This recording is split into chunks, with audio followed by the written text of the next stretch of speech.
नमस्कार दोस्तों, आज का हमारा टॉपिक है RRB NTPC graduation level CBT 2 की आंसर की। यानी कि RRB NTPC graduation level CBT 2 का आंसर की अपडेट कर दी गई है।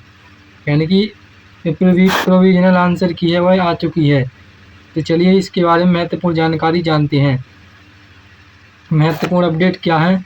तो महत्वपूर्ण अपडेट है कि आरआरबी ने एनटीपीसी ग्रेजुएशन लेवल सीबीटी 2 की प्रोविजनल आंसर की जारी कर दी है। यानी कि आरआरबी ने एनटीपीसी ग्रेजुएशन लेवल सीबीटी 2 की जो प्रोविजनल आंसर की है उसको जारी कर दिया है। उम्मीदवार आधिकारिक वेबसाइट पर आंसर की देख सकते हैं। यानी कि जो आरआरबी की आधिकारिक वेबसाइट है उस पर जाकर आंसर की देख सकते हैं। गलत प्रश्न या उत्तर पर आपत्ति दर्ज करने की सुविधा उपलब्ध है। यानी कि जैसे आपको कोई क्वेश्चन गलत लग रहा है, वो आपको लगता है कि मैंने इसको सही किया है, तो उस पर आप आपत्ति दर्ज कर सकते हैं। यानी कि ऑब्जेक्शन भी दर्ज कर सकते हैं। इसकी सुविधा भी उपलब्ध है। महत्वपूर्ण तिथियाँ, तो आंसर की जो जारी होने की तिथि थी वह थी 15 जुलाई 2026। तो 15 जुलाई 2026 को क्या किया गया? आंसर की जारी की गई। ग्रेजुएशन लेवल सीबीटी 2 की जो आंसर की है, प्रोविजनल आंसर की है, उसको जारी कर दिया गया है। और ऑब्जेक्शन की यानी कि आपत्ति की जो अंतिम तिथि होगी वो 22 जुलाई 2026 11:55 रात तक होगी। कब तक होगी? रात 11:55 तक होगी। ऑब्जेक्शन की अंतिम तिथि 22 जुलाई 2026। ऑब्जेक्शन फीस, अगला जो मुख्य बिंदु है वो ऑब्जेक्शन फीस। तो ऑब्जेक्शन फीस तो प्रति प्रश्न जो होगा, यानी कि यदि आप एक प्रश्न पर क्या करते हैं, आपत्ति दर्ज करते हैं, तो वह 50 रुपये होगा। कितना होगा? 50 रुपये होगा। इसके बाद अतिरिक्त शुल्क जो होगा वो बैंक सर्विस चार्ज लागू होगा। जो अतिरिक्त शुल्क लगेगा वह बैंक चार्ज के रूप में लगेगा आपका। और रिफंड आपत्ति सही पाए जाने पर बैंक चार्ज काट कर ₹50 वापस कर दिया जाएगा। यानी कि जो भी बैंक का चार्ज है उसको काट कर आपका 50 रुपये वापस किया जाएगा। यदि आपने आपत्ति दर्ज की है और आपकी आपत्ति सही है तो आपके 50 रुपये वापस कर दिए जाएंगे। कितने? 50 रुपये वापस कर दिए जाएंगे। आवश्यक दस्तावेज, तो आवश्यक दस्तावेज क्या हैं? तो प्रश्न उत्तर के गलत होने पर बैलेट प्रूफ अपलोड करना अनिवार्य है। यानी कि प्रश्न गलत होता है तो बैलेट प्रूफ देना आपको अनिवार्य होता है। आंसर की डाउनलोड करने का मतलब कि आंसर की डाउनलोड करने के चरण क्या क्या हैं?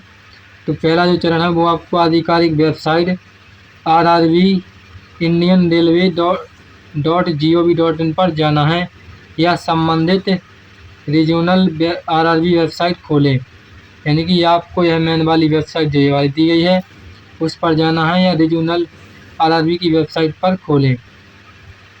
एनटीपीसी ग्रेजुएशन यानी कि एनटीपीसी ग्रेजुएट सीबीटी 2 आंसर की ऑब्जेक्शन ट्रैकर पर लिंक पर क्लिक करें। यानी कि एनटीपीसी ग्रेजुएट सीबीटी 2 आंसर की या ऑब्जेक्शन ट्रैक लिंक पर आपको क्लिक करना है। इसके बाद रजिस्ट्रेशन नंबर डालना है और पासपोर्ट में अपना डेट ऑफ बर्थ करना है। क्या? पहले आपको रजिस्ट्रेशन नंबर डालना है और जो आपका पासपोर्ट होगा वो आपका जन्म तिथि ही आपका पासपोर्ट होगा, उससे आपको लॉगिन करना है। इसके बाद क्वेश्चन पेपर, रिस्पॉन्स शीट और आंसर की देखें। ये आपका क्या क्वेश्चन पेपर है और क्या उसका रिस्पॉन्स शीट है और क्या आपकी आंसर की है, यह पूरी जानकारी आप वहाँ पर देख पाएंगे। ऑब्जेक्शन दर्ज करने के चरण क्या क्या होते हैं? तो संबंधित प्रश्न के सामने रेस ऑब्जेक्शन पर क्लिक करें। क्या करना है? जो भी संबंधित आपका ऑब्जेक्शन है उस पर आपको क्या करना है? उस पर रेस ऑब्जेक्शन पर क्लिक करना है। उसके बाद आपको सही प्रमाण यानी कि बैलेट प्रूफ अपलोड करना है। इसके बाद ₹50 प्लस बैंक चार्ज का ऑनलाइन भुगतान करें। यानी कि आपका 50 रुपये ऑनलाइन लगेगा और इसके अलावा जो भी बैंक का चार्ज होगा वह भी आपको लगेगा। कितना लगेगा? 50 रुपये लगेगा। ऑब्जेक्शन सफलतापूर्वक सबमिट करने, यानी कि जो भी आपका ऑब्जेक्शन है उसको सफलतापूर्वक क्या करना है? उसको अपलोड करना है। भुगतान के माध्यम क्या क्या हैं? तो भुगतान के माध्यम है आपका UPI से कर सकते हैं, आप डेबिट कार्ड से कर सकते हैं, क्रेडिट कार्ड से कर सकते हैं, और नेट बैंकिंग से भी आप लेन देन कर सकते हैं। इसके बाद महत्वपूर्ण बातें क्या हैं, अगला जो मुख्य बिंदु है वो महत्वपूर्ण बातें।